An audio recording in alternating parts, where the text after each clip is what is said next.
Gas పైన ఒక కడాయి పెట్టుకొని అందులో 3 టేబుల్ స్పూన్ ఆయిల్ వేసుకొని నూనె వేడయ్యాక పోపు దినుసులు వేసుకోవాలి. శనగపప్పు, మినప్పప్పు కూడా వేసుకోవాలి. నేను వేయలేదు, మీరు వేసుకోండి.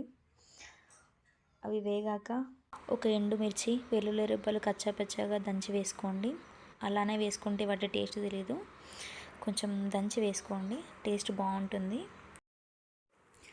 ఉల్లిపాయలు వేసుకొని గోల్డెన్ కలర్ వచ్చేంత వరకు ఫ్రై చేసుకోవాలి.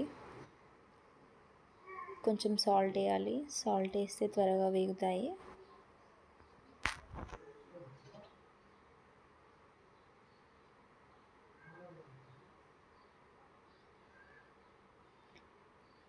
గోల్డెన్ కలర్ వచ్చాక కొంచెం అల్లం వెల్లుల్లి పేస్ట్, పచ్చివాసన పోయేంత వరకు కలుపుతూ ఉండాలి, కింద మాడిపోతూ ఉంటుంది, చూసుకోండి.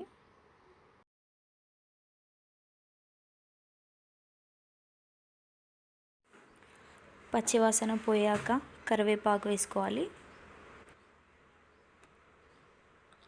కరివేపాకు వేగనివ్వాలి.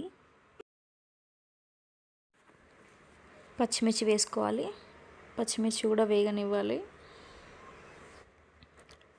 పచ్చిమిర్చి వేగాక కొంచెం పసుపు వేసుకోవాలి.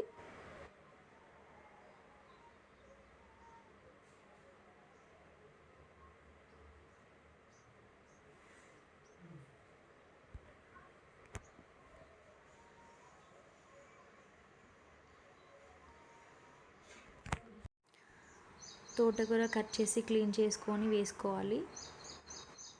మంచిగా క్లీన్ చేసుకోండి, కింద మట్టి అవి ఇవి ఉంటాయి కదా, కొంచెం నీట్గా క్లీన్ చేసుకొని వేసుకోండి. ఒకసారి కలుపుకొని, ఆకుకూరలు చాలా మంచి హెల్త్కి, వీక్లీ ట్వైస్ అన్న తినడానికి ట్రై చేయండి. కిడ్నీలో రాళ్ళు ఉన్నా కరిగిపోతాయి అంటారు. మధ్య మధ్యలో కలుపుతూ ఉండండి మూత పెట్టుకొని.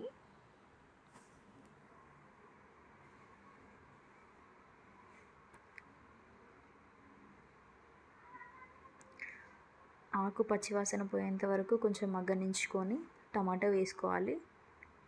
టమాటో వేసుకొని కొంచెం, మనం ఫస్టే కొంచెం సాల్ట్ వేసాం కదా, ఇప్పుడు టేస్ట్కి సరైనంత వేసుకొని మళ్ళీ కలుపుకోండి. టమాటో మొత్తం మగ్గిపోవాలి.